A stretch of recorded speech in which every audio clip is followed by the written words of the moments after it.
Assalamualaikum warahmatullahi wabarakatuh. Selamat pagi anak-anak. Hari ini kita akan belajar matematika mengenai bab penjumlahan pecahan.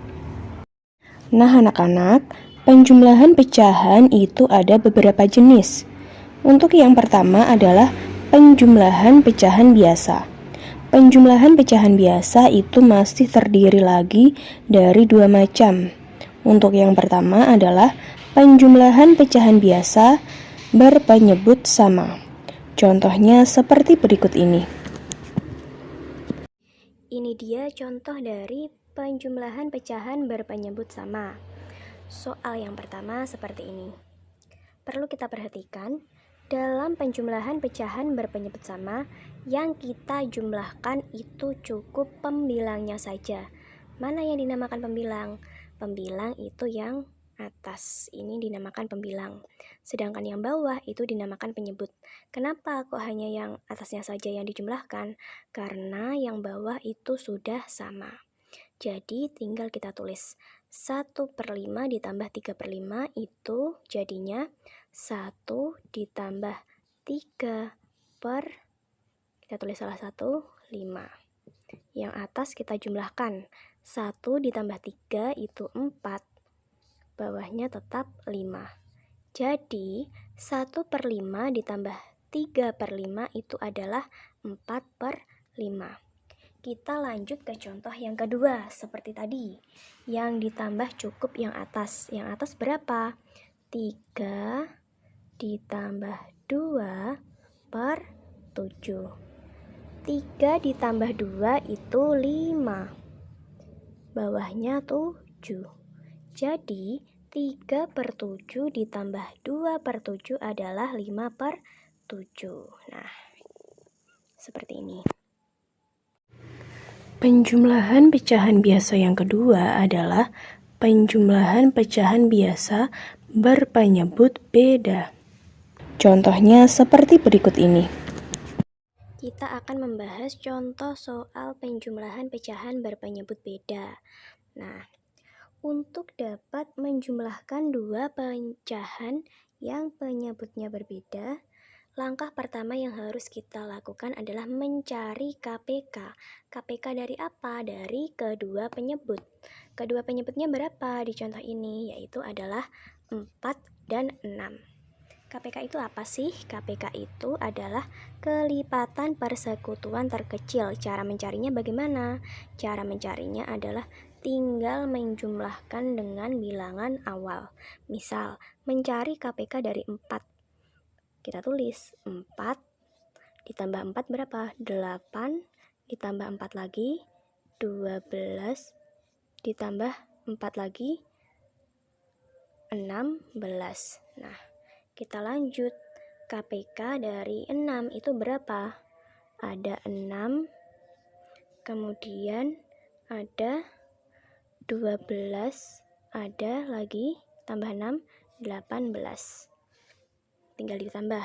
Misalnya KPK dari 4, ya 4 tambah 4 berapa? 8, tambah 4 lagi 12, tambah 4 lagi 16.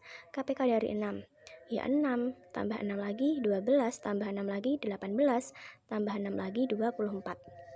Jika sudah sama-sama dicari, kita perhatikan dari KPK 4 dan 6 itu yang sama yang mana? Apakah 4, apakah 12, apakah 18, apakah 16? Yang mana kira-kira? Ya betul, ada 12. Karena yang sama itu yang ini, berarti dapat disimpulkan bahwa KPK dari 4 dan 6 adalah 12. Seperti itu. Nah, langkah selanjutnya yang kita lakukan setelah ketemu KPK-nya adalah kita tulis kembali. Pecahan yang pertama, 3/4 sama dengan per 12. Kenapa kok per 12? Karena KPK-nya adalah 12. Nah, sekarang kita perhatikan. 4 biar jadi 12 itu kira-kira dikali berapa? Kalau kalian tidak bisa mengira-ngira, kalian bisa membagi 12 ini dengan 4.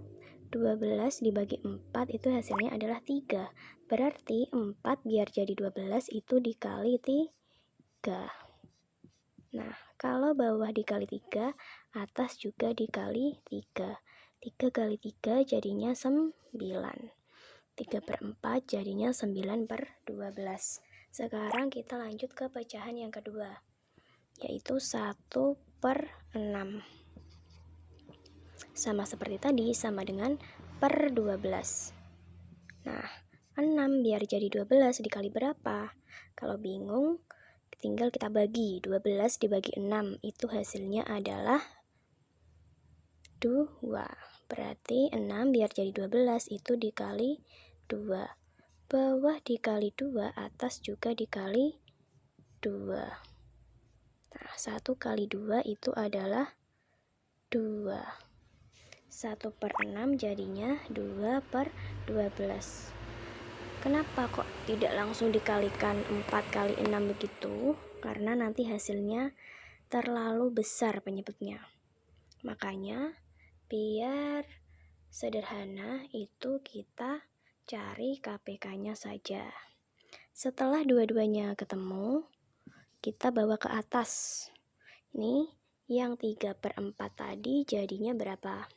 Jadinya 9/12 ditambah 1/6 jadinya 2/12. Nah, sudah sama, tinggal kita jumlahkan pembilangnya.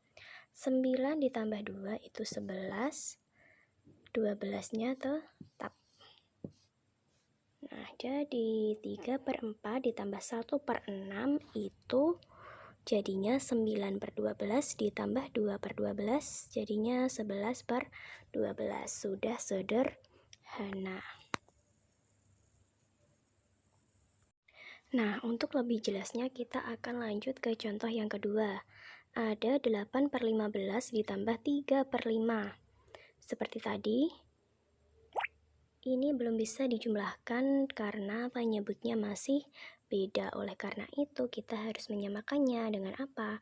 Dengan mencari KPK dari 15 dan 5. 15 dulu kita tulis, 15. Kemudian selanjutnya berapa? 15 tambah 15 adalah 30. Tambah 15 lagi 45. Tambah 15 lagi 60 dan seterusnya. Kemudian yang bawah ada 5 tambah 5 10. Tambah 5 ada 15. Tambah 5 ada 20. 5 lagi 25, 5 lagi 30, dan seterusnya. Kita perhatikan yang sama dari kedua KPK ini mana? Yang sama ada 15, ada juga 30. Loh, kok yang sama 2? Lalu yang harus kita ambil yang mana? Seperti pengertian KPK tadi, yaitu kelipatan persekutuan terkecil. Oleh karena itu yang kita ambil yang paling kecil, 15 sama 30. Yang paling kecil mana? 15, kita lingkari. Berarti KPK dari 15 dan 5 itu adalah 15. Nah, sudah ketemu, kita tulis 8/15 sama dengan per 15. Nah, 15 biar jadi 15 itu dikali berapa? Nah, kalau tetap seperti ini berarti dikali 1. Bawah dikali 1, atas juga dikali 1. 8 kali 1, 8. Kita lanjut ke yang kedua. Ada 3/5 sama dengan per 15. 5 biar jadi 15 kali berapa? Bingung. Tidak bisa mengira-ngira. Kita bagi dulu. 15 dibagi 5. Kira-kira berapa? 3. Berarti 5 itu biar jadi 15 kali 3. Atas juga dikali 3. Begitu anak-anak. 3 kali 3, 9. 3/5 jadinya 9/15. Nah, karena sudah sama, kita bawa ke atas. 8/15-nya tetap, ditambah 3/5 jadinya 9/15. per 15. Atasnya kita tambah 8 ditambah 9. Hasilnya berapa kira-kira? 8 tambah 9 itu 17. Bawahnya 15. Nah, sudah sederhana. Itulah mengapa kita tidak langsung mengalihkannya agar hasil akhirnya itu bisa sederhana. Nanti kalau langsung kita kalikan, semisal 15 kali 5, itu nanti hasil akhirnya akan besar. Jadi kita harus menyederhanakannya lagi. Sekian video hari ini. Wassalamualaikum warahmatullahi wabarakatuh.